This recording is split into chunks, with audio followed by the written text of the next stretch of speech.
Hello! Welcome to the Cleveland Marathon Podcast. I am your host, Adam, and I'm here with my co-host, Jen. Jen, we're almost there. It's so close. It feels like time is flying by now. How are you, Adam? How are you doing? There's your answer. So I know you're in the thick of training, so you're getting these tough weeks, so we're counting down. And before we start today's episode, please remember to like and subscribe to the Cleveland Marathon YouTube and Spotify channels. It's cool though, because, I've been going down to the city of Cleveland to actually do my runs. I've been doing the course studies with the community for a handful of weeks. I personally been going down to practice the course, and I've been learning a lot. And also I get a regular tour of the city every time I go down there. So there's always something cool to see, always something awesome to learn. So it's been a lot of fun. And I'm very excited for our guest today. So today we have the Leonardo da Vinci of the Cleveland Marathon. I think that's the right person to say. Yes. We have on today's episode of the Cleveland Marathon Podcast a individual who, let's be honest, everybody who has ever met him loves this guy. One of the nicest guys in Cleveland running, planet Earth. This is the man who is in charge of designing the course, putting the course together. He is the Mario to Rainbow Road. Ladies and gentlemen, I am happy to introduce Mr. Jay Toole to the Cleveland Marathon Podcast. Jay, welcome to the show. Adam, it is great to be here. I love the energy. This is very exciting. So I'm looking forward to talking with you guys today. Well, first things first, what exactly do you do for the Cleveland Marathon and the course? Absolutely. So I'm the operations director. So the long and the short of it is I'm in charge of everybody from when they leave the starting line to when they go all through the city of Cleveland to get back to the finish line. So everything that's out there, from working with the police, our medical, the course, the water stops, cheer groups, volunteer groups out there. Obviously, there's a lot of hands there in all the different parts, but the way I like to think about it is when you leave that starting line, you're in my hands, and then my goal is to get you back to the finish line. That seems like I can't wrap my brain around how you even begin that process. Like, how can you explain that? Like, how do you even start, and where you turn and when you expect people to be at certain places, and just what goes into that? So we have a full team on our side. It's all hands on deck from our group. And it's not just one big meeting where you're figuring everything out. It's a lot of small meetings, putting all the pieces together, putting experienced people in various, I like to look at the course almost as zones. So, who's in charge of what zone? And then from there, you start building out your timelines. You start looking at the trucks and the materials that need to be out there. And when you don't have to recreate anything or redesign anything, it makes life a lot easier.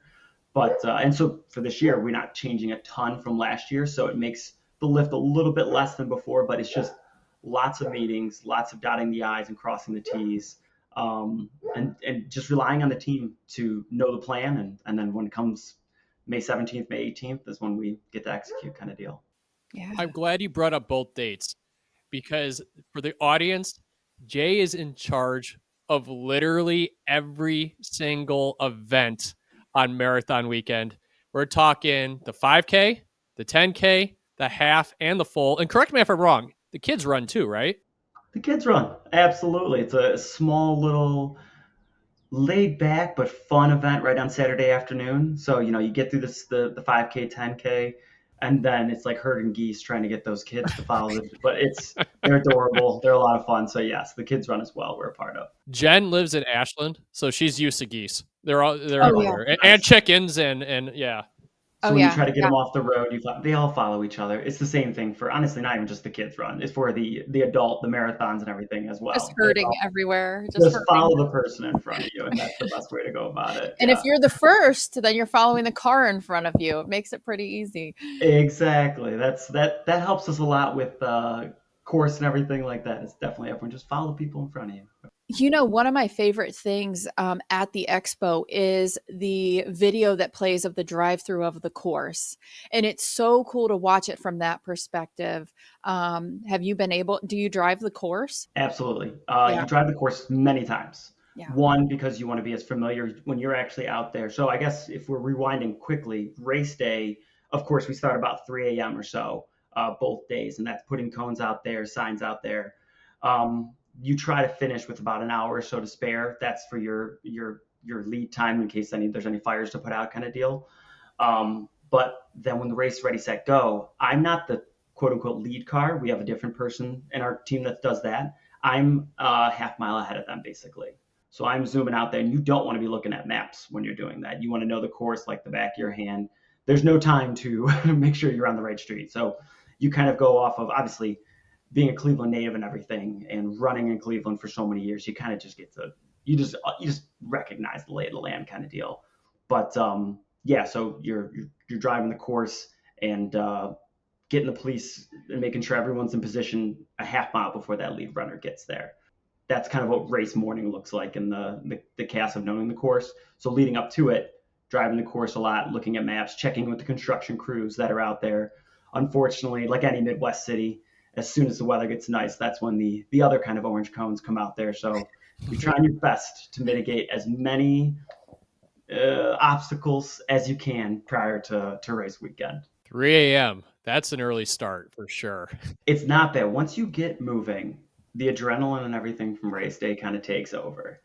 I can't even say you feel tired. You feel very tired on Monday and Tuesday of the next week, but that weekend, it's it's honestly not too bad, even if you have to get going at 3 a.m. So, how did you personally get involved with the Cleveland Marathon? I got into the running world. I was a runner in high school, got into running even more, and also triathlon in college, and basically started a event management company.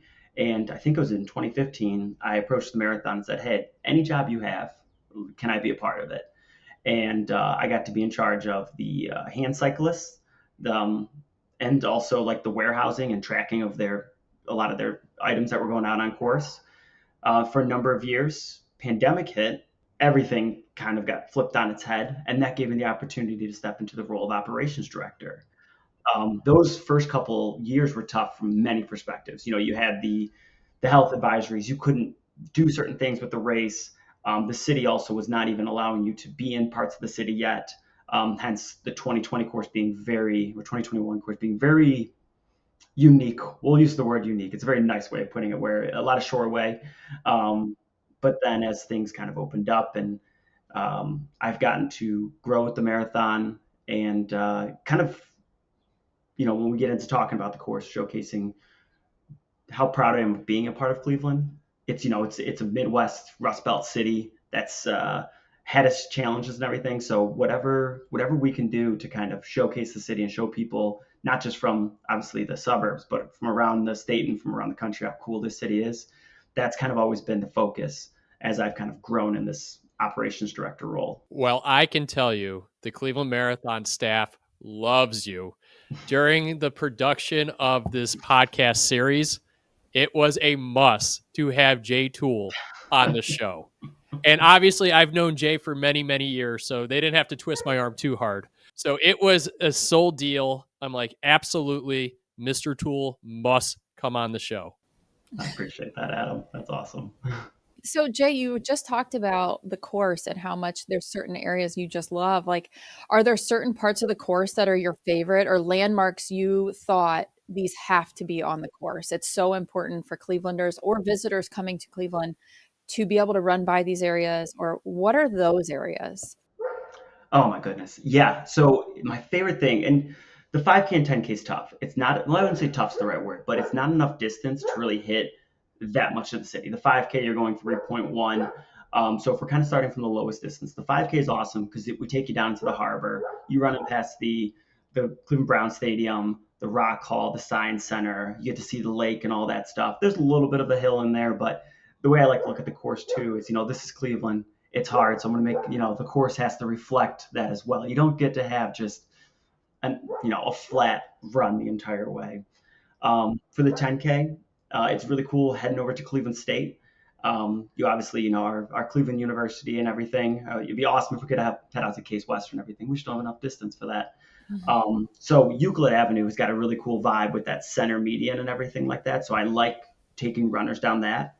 I'm also a sucker for old industrial buildings. So you have a couple loops in there where you're hitting the old factories and whatnot that are being, rehabbed into offices and apartments. And, the way I kind of look at it, there's so many people that probably have lived in Cleveland their whole lives as well, but they haven't come back downtown for years. Or if they do come downtown, it's for a ball game at night or a basketball game, and they're not seeing that much of it. Mm-hmm. So when we kind of get to take them on some of those back streets on the near east side of Cleveland, they don't realize what's even happening out there.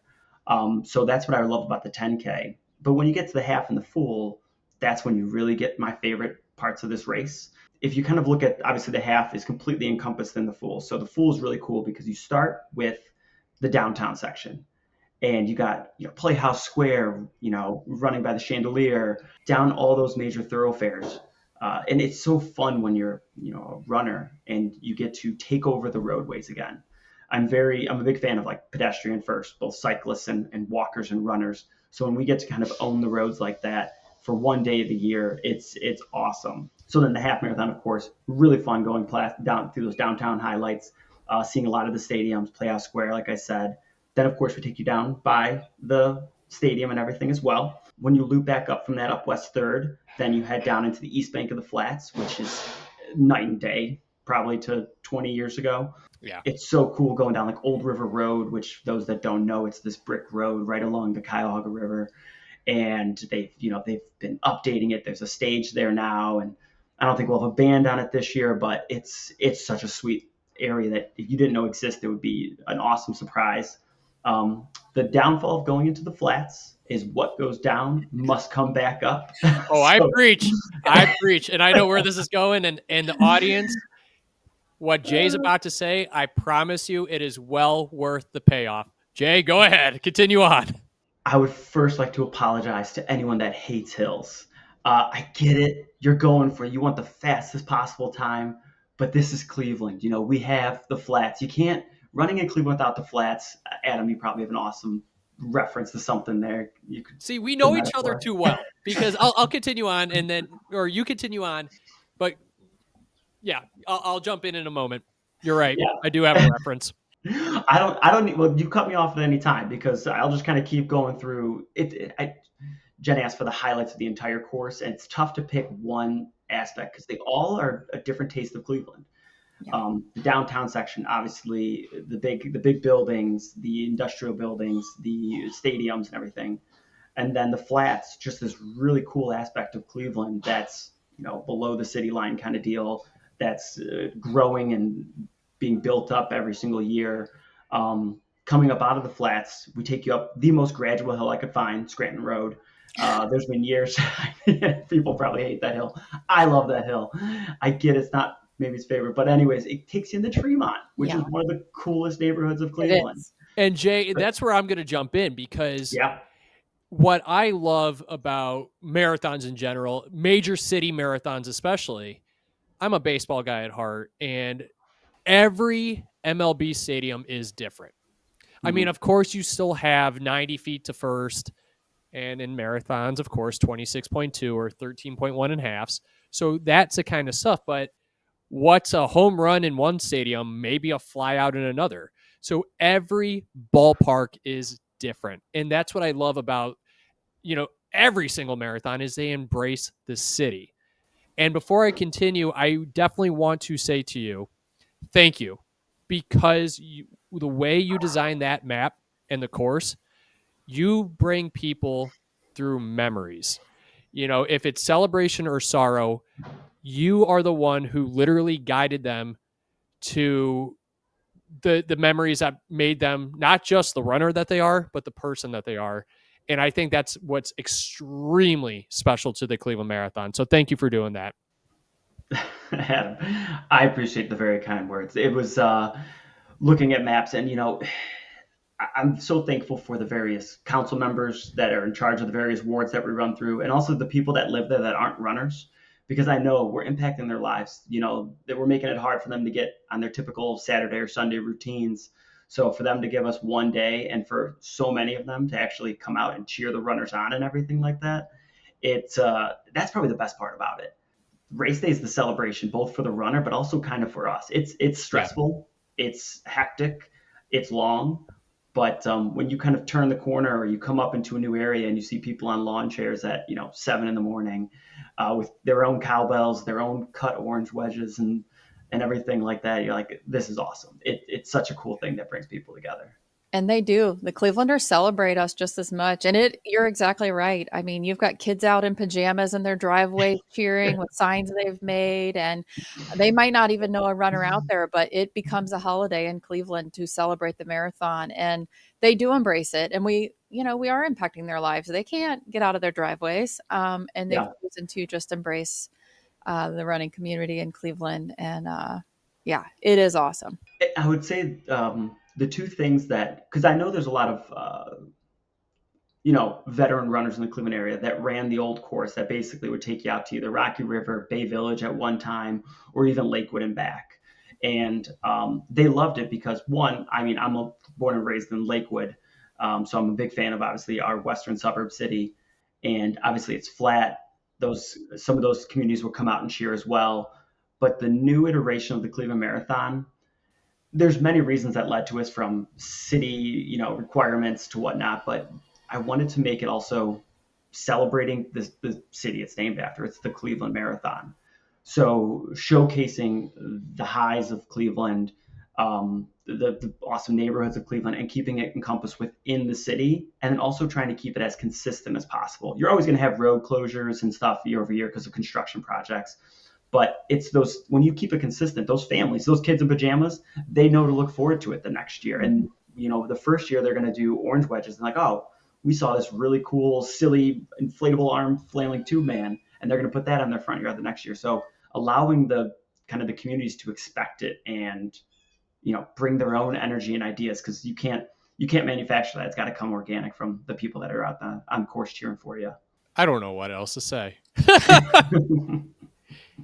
I mean, this is why you're the man for the job. I take the praise, but I also understand when people, they want to see the straights. They want to go down Lake Avenue. I respect those opinions, but I'm very excited, and people have, I think, been enjoying seeing how the city's reacted to the new course that we've been gradually growing into over the last couple of years. And I'm not saying this just because you're on. I'm saying this because it's the truth. People absolutely love all the different parts of Cleveland on this course. Yeah. So I know we were, going through the course, just moments ago, and then obviously we left off at Tremont. But when we talk about things that make Cleveland, not just in Cleveland, but on like a national scale, the Christmas Story House, the Guardians Bridge, the stadiums. I mean, the list goes on. And that is why people coming from all over want to come to Cleveland, run, and get the tour. I mean, it's going to be a 26.2 mile tour, but you make it what it is, and that's what we absolutely love about it. There was a really cool video. I think it was Liz with Run Wild Cleveland, that she was standing on the Lorraine Carnegie Bridge and was videoing people coming up the Scranton Road out of the flats. And then she panned over to see people coming across Abbey Road in front of the Cleveland sign. And then she turned around and there's people, the first group basically coming across the Lorraine Carnegie Bridge. It was so cool seeing this, just like, my God, multi-mile long line of Everywhere. runners getting to be it. I was like, this is awesome. That was a highlight. The Guardian Bridge is the number one thing we've been hearing on this series. Yeah. Like, people constantly, including myself, because me too. It ends at the corner of Carnegie and Ontario. And I can go on all day about that. But that is just, I mean, the Guardian coming Bridge. Down over the bridge to the stadium and seeing the whole city. I mean, we had someone that just said it gives them chills. Sometimes literally because of the wind, but it pushes you forward. We don't talk about the weather. We'll worry about the weather May 1st. Until then, you're absolutely right, though, Adam. The Guardian Bridge, it's like so iconic. I mean, I've adapted it in so many aspects of everything we do. The Guardians of Transportation, it's such a cool thing to see out there. I was just going to say, I mean, you've been doing this for quite a while, Jay. Do you have, and it doesn't have to be even about the course, your favorite race memories, race weekend memories? Like, do you have one that just stands out to you? I do. It's so, as I said, we get started early, then you're kind of like 45 minutes till go time. You're checking in on things, but it's kind of the calm before the storm. Everyone's getting into position. The runners are doing their thing. We're doing our thing. We're just ready to go. Race happens. It feels like a blur. The first marathoner, let's say they come in and, a little bit over 2 hours kind of deal. That 2 hours flies by. It's almost insane how fast that feels like it goes. Then there's usually a little bit of craziness for a few hours, bopping around the city, checking in on things. But then you get to the end of the day. And, I was blessed to be a decent runner. So I usually used to see, towards the front of the pack. But at the end of the day, I finally make my way back to the back of the pack, both for safety purposes as well as, checking in on those runners. I always put a speaker in the back of the truck that I drive around. And there's a woman named Esther, who is the sweetest woman I've ever met. And she is a sweep for the marathon. So what that means is she stays on that 7-hour cutoff pace and is running with that last runner, giving them motivation, holding their snacks, all the amazing things that she does. So I tend to ask both the runner first. If they don't have any suggestions, no big deal. I'll come up with some sweet tunes. Or Esther, hey, what do you guys want me to play? Because if we're in that mode where there's nothing else to go, runners are basically making their way through the course. I get to hang out with that last group and see them, grit it out. It probably is harder to run a 7-hour marathon than it is to run a 3.5-hour marathon. So the moment that sticks out is hanging out with Esther as she motivates those last group of like 5 or 6 people that are just barely under the cutoff. And we're doing everything we can to keep the roads open for them so that they can get the finished experience. I look forward to that every year. She's been doing it for a number of years. She had to miss a year for personal reasons, but I think she's back again this year. So I'm excited. Selfishly, it also means we're getting to the conclusion and everyone home safe on my end too. So there's that aspect of like the weight off our shoulders, but man, it's awesome when we get to that part of the day. Yeah, because by that point you were probably working for, let's see, you start work at 3 a.m. This is probably pushing what, like 1 o'clock ish? Yeah, right around there. I think, yeah. 7-hour cutoff. And that's the Sunday. He was working a lot on Saturday too, and obviously leading up to it. We all work hard, Adam. You don't need to compliment me. It's my team's out there for every hour with me, and so it takes many, many hands to get these people across the finish line. What are you most excited for the 2025 Cleveland Marathon?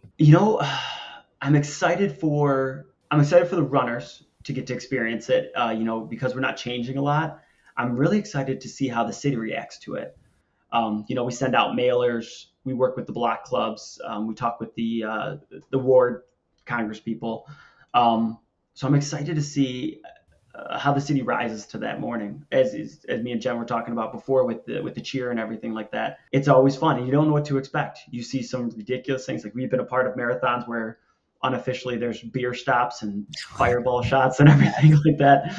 And I don't condone it, but it adds flavor to the marathon. So if you're on the course or if you're not running that day or if you're just whatever the case may be, runners, they thrive off that energy. So I'm excited to see that.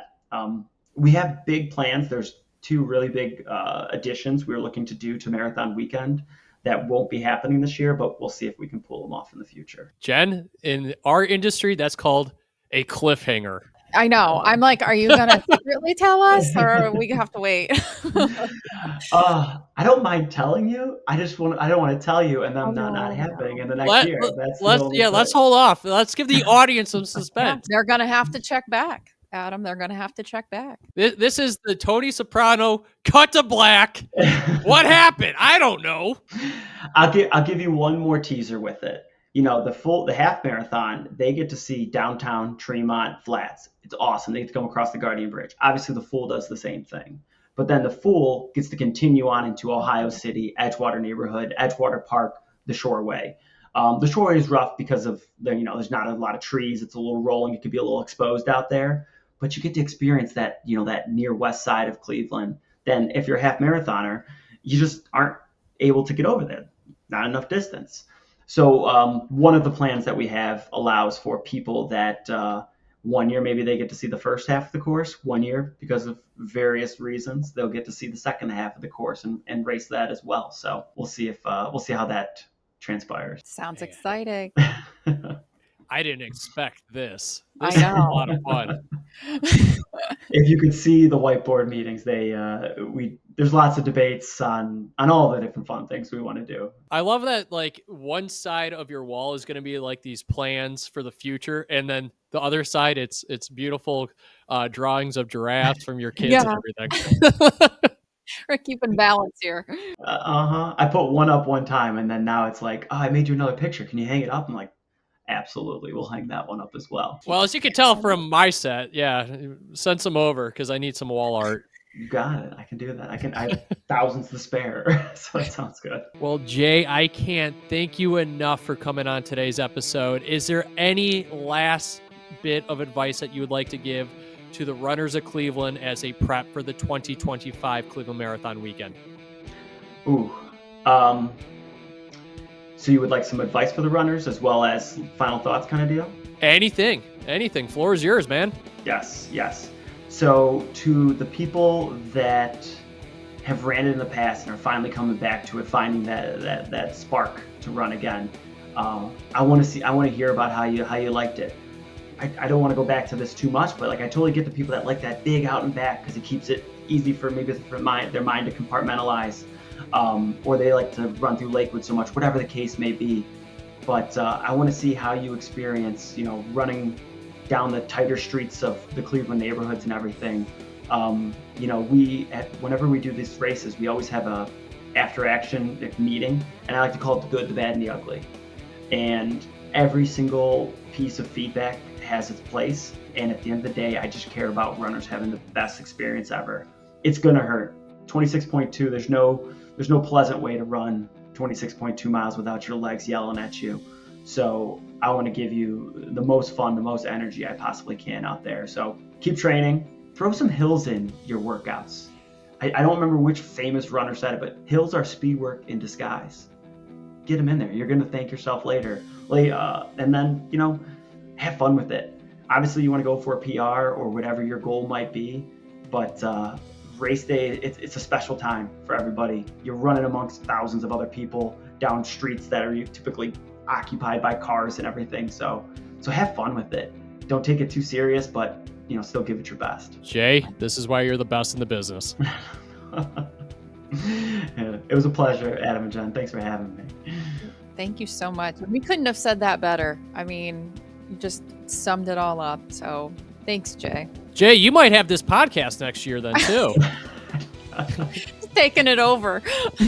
When the marathon ends and you guys are looking to keep this going, let's just talk about Cleveland running. We'll find some way to keep evolving this thing. I like what you guys are doing, so thank you. No, thank you, because it's guests like you that make this show. And the audience, of course, for, always engaging. And with that being said, make sure you like and subscribe on the Cleveland Marathon YouTube and Spotify channels, where you can find great episodes just like this. And Jen, I think Jay said it all on today's episode. He said it all. We love Cleveland. Jay loves Cleveland. You guys are going to get a great tour of Cleveland during race weekend. And we couldn't thank you enough for joining us today, Jay. Thank you, guys. It was awesome hanging out with you, and I cannot wait to see you race morning. It's going to blink and it's going to be here, and then it's going to blink and it's going to be over. But excited for it all nonetheless. Well, Cleveland, thank you so much for listening. I am your host, Adam, here with my co-host, Jen. And we will see you on our next episode of the Cleveland Marathon Podcast. Thank you for listening.